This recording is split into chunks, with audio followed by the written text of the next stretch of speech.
Hello friend, स्वागत है आप सभी का अपने यूट्यूब चैनल आओ निबंध लिखी में। आज का हमारा टॉपिक है मलिक मोहम्मद जायसी। तो चलिए वीडियो शुरू करते हैं। जीवन परिचय। मलिक मोहम्मद जायसी एक भारतीय सूफी कवि और पीर महात्मा थे। इन्होंने 15वीं शताब्दी में आम लोगों द्वारा समर्थित अवधी भाषा में लिखना शुरू किया था और 16वीं शताब्दी में इन्होंने पद्मावत की रचना की थी। पद्मावत तत्कालीन समय की सांस्कृतिक व ऐतिहासिक जानकारी का महत्वपूर्ण स्रोत था, जहां पर इन्होंने अलाउद्दीन खिलजी के चित्तौड़ अभियान के अलावा पद्मिनी को देखने का अलादीन का अनुरोध, रतन सिंह की गिरफ्तारी, उनकी रिहाई, पद्मावत का सती होना आदि बातें उन्होंने अपनी पद्मावत में साहित्य के रूप में चित्रित किया है। मलिक मोहम्मद जायसी का महाकाव्य पद्मावत 1540 के लिए मशहूर है।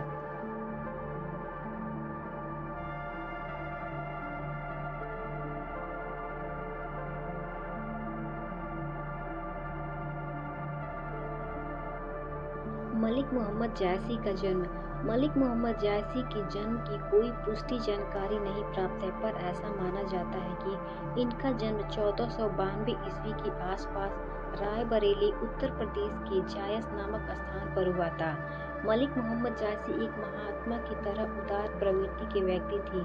मलिक मोहम्मद जायसी की मृत्यु के बारे में कोई ठोस प्रमाण नहीं मिलते हैं, परंतु फिर भी एक मान्यता अनुसार इनका देहांत 1542 ईस्वी में हुआ था।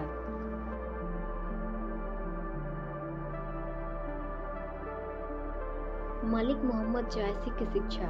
मलिक मोहम्मद जायसी की शिक्षा सही तरीके से नहीं हो पाई थी, इसलिए इन्होंने जो कुछ भी शिक्षा प्राप्त की वो मुसलमान फकीरों द्वारा प्राप्त की।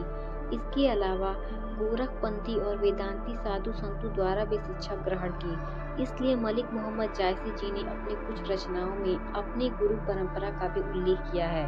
उनका कहना था कि सैयद अशरफ, जो कि उनके प्रिय संत थे, मेरे लिए उज्जवल पथ प्रदर्शक बने थे। उन्होंने प्रेम का दिया जलाकर मेरा हृदय निर्मल कर दिया था। उनका चेला बन जाने पर मैं अपने पाप के खारे समुद्री जल की उन्हीं की नाव द्वारा पार कर पाया और मुझे उनकी सहायता से घाट मिल गया।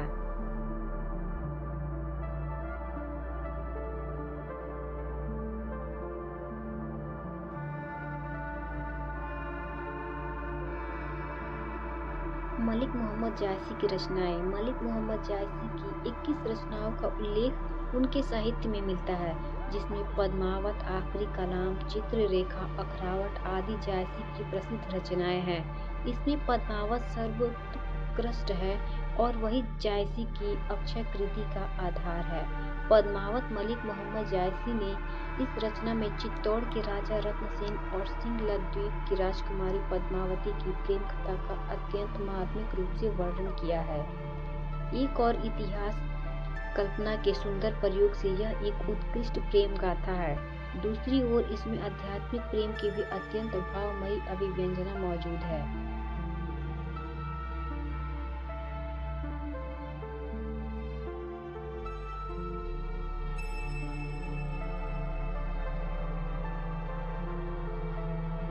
आखिरी कलाम। मलिक मोहम्मद जायसी जी ने मृत्यु के बाद की दशा का उल्लेख किया है। इसमें चित्ररेखा।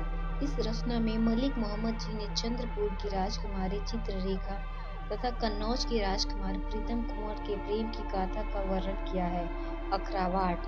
इसमें मलिक मोहम्मद जायसी जी ने वर्णमाला के एक एक अक्षर को लेकर दर्शन एवं सिद्धांत संबंधी बातें चिपाइयों में कही गई है। मलिक मोहम्मद जायसी की भाषा शैली।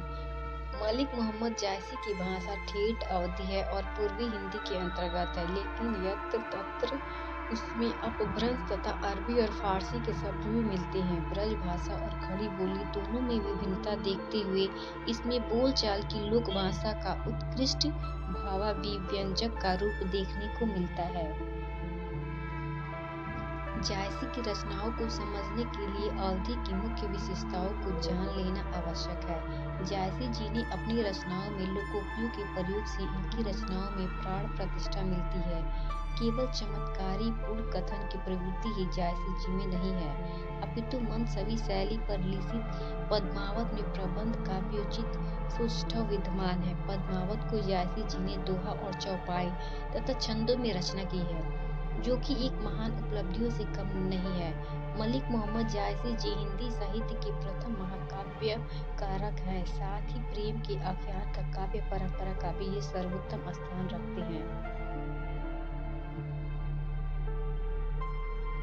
मलिक मोहम्मद जायसी का पुरस्कार। मलिक मोहम्मद जायसी जी को उत्तर प्रदेश सरकार ने हिंदी साहित्य के उत्कृष्ट लेखकों के रूप में जायसी जी का नाम चयनित किया और अवधी भाषी में राम कथा पर आधारित लोक भजन की पुस्तक चरनावा की धूल लिखने पर शिव मंगल शुक्ल को मलिक मोहम्मद जायसी पुरस्कार प्रदान किया। आप अंदाजा लगा सकते हो कि मलिक मोहम्मद जायसी जी ने अपना एक ऐसा उत्कृष्ट स्थान साहित्य में बनाया था कि उनके नाम से साहित्य पुरस्कार प्रदान किए जाते हैं। इससे बड़ा पुरस्कार उनके लिए और क्या हो सकता है।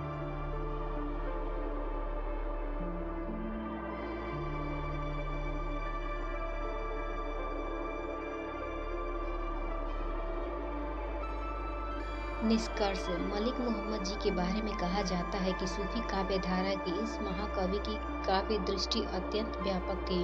उन्होंने अलौकिक प्रेम की परिभाषा अपने काव्य में पेश करने में उन्होंने हिंदी के महान कवियों में अपना एक महत्वपूर्ण स्थान बनाने में सफलता हासिल की है और इन्होंने ये सिखाया अपने काव्य में कि इंसान की क्रूरता नहीं बल्कि उसके कर्म उसको महान बना देते हैं। आपको ये वीडियो पसंद आया हो तो इसे लाइक करें, कमेंट करें और ऐसे ही वीडियोस के लिए हमारे चैनल को सब्सक्राइब करें।